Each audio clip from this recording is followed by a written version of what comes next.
Ao lidar com um assunto tão sagrado e profundo como este, devemos tentar ser claro no significado das palavras que usamos. Igual não é o mesmo que equivalente. Quando dois termos matemáticos são equivalentes, um pode ser usado no lugar do outro. Nesse sentido, o pai e o filho não são equivalentes. Eles são duas pessoas distintas e têm papéis distintos na divindade. Mas Deus é um.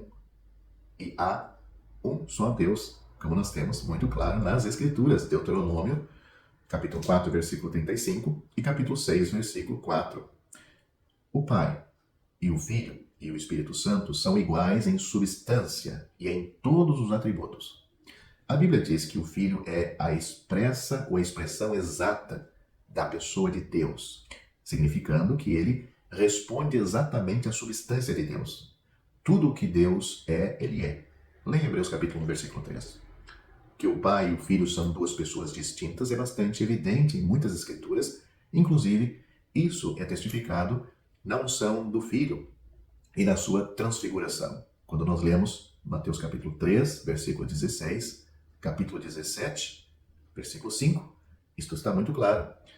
Pedro nos diz que a voz no monte da transfiguração era do Pai, falando do céu, 2 Pedro capítulo 1, versículos 17 e 18.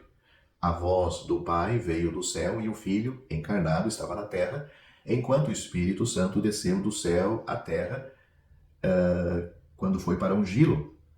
Essas três pessoas distintas são igualmente Deus. O Pai e o Filho são ambos chamados de Deus em passagens como Salmos, capítulo 102, versículo 24, na primeira parte desse versículo, e pode ser comparado este salmo com Hebreus capítulo 1, versículo 10 e o Evangelho de João capítulo 20, versículo 28. Os líderes dos judeus sabiam que, quando o Senhor Jesus se referiu a Deus como seu Pai, ele reivindicou ser igualmente como Deus, ou ser igualmente Deus. João capítulo 5, versículo 18. Pena que muitos religiosos hoje, falsos testemunhos de Deus, não reconhecem isto.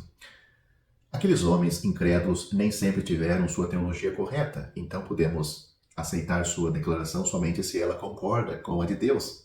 Hebreus capítulo 1, versículo 8 diz: Mas ao Filho diz, o teu trono, ó Deus, é para todo sempre. Hebreus capítulo 1, versículo 1 mostra que o orador desta passagem é Deus, o Pai deste rei. Note o versículo 5. E ele se dirige ao Filho como Deus. Os salmos enumeram as obras únicas de Deus e seus atributos únicos. Leia o Salmo capítulo 105 e o 139. O Evangelho do Filho de Deus, o Evangelho de João, demonstra que nosso Senhor Jesus, fez essas obras e possuía esses atributos. O Filho disse, João capítulo 10, versículo 30, eu e meu Pai somos um. E isso expressa a igualdade do Pai e do Filho. É interessante que religiosos não querem aceitar o que na Bíblia está tão claro.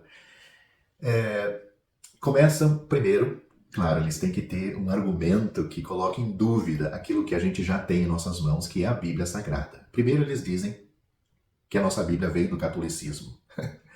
Pobres pessoas que pensam assim. As nossas Bíblias, sim, existem Bíblias traduzidas pelos católicos, e por sinal, existem Bíblias traduzidas por eles muito boas mesmo. Mas as nossas Bíblias usadas pela maioria evangélica são traduções de pessoas evangélicas também, mas isso não tem nada a ver uma coisa com a outra, porque a tradução vem do grego. Então eles começam, primeiro, sim, alegando que as falsas religiões normalmente vão buscar tentar balançar o alicerce que já temos em alguma igreja mundial, alguma denominação mundial que tem vários erros expostos. Então, claro, o catolicismo é mundialmente conhecido e tem muita coisa estragada ali. Mas então, eles começam a dizer que a adoração a Jesus começou com o catolicismo, que a tradução das nossas Bíblias foi feita pelos católicos e que a nossa tradução está baseada nos manuscritos que eles têm. Bobagem, mentira. Então, a segunda coisa que eles alegam, então, que eles são eles têm autoconhecimento, eles são autoconhecedores do grego e começam a dizer que aonde Tomé adorou a Deus, aquela palavra de adoração não é a mesma que é usado a Jeová, que é o Pai. Bobagem, tudo bobagem. Não dê crédito a estas pessoas que colocam em dúvida a palavra que já está traduzida no seu verdadeiro idioma. É claro que temos que estudar o sentido verdadeiro das palavras, pois isso traz muito enriquecimento espiritual. Mas a Bíblia que você tem em suas mãos, que você lê, tirando talvez a tradução da linguagem de hoje, olha, a Bíblia, versão corrigida da Sociedade Bíblica, a corrigida fiel dos Trinitarianos, são boas traduções. E você pode ler com confiança aquilo que está exatamente dito ali. Deus, o Pai, chamou o seu Filho de Deus, em Hebreus capítulo 1. Os judeus também reconheceram que o Senhor Jesus, quando disse que Deus, o Pai, era seu Pai, ele estava se fazendo igual a Deus. Eles entenderam muito bem o assunto. E você deve entender isto também. Termino esse vídeo simplesmente confirmando. Existe Deus o Pai, Deus o Filho, Deus o Espírito Santo. Em outro vídeo, talvez vamos nos aprofundar mais sobre este assunto. Este foi simplesmente um vídeo para tratar superficialmente do assunto, mas acredito que já tem resposta para muita coisa aqui.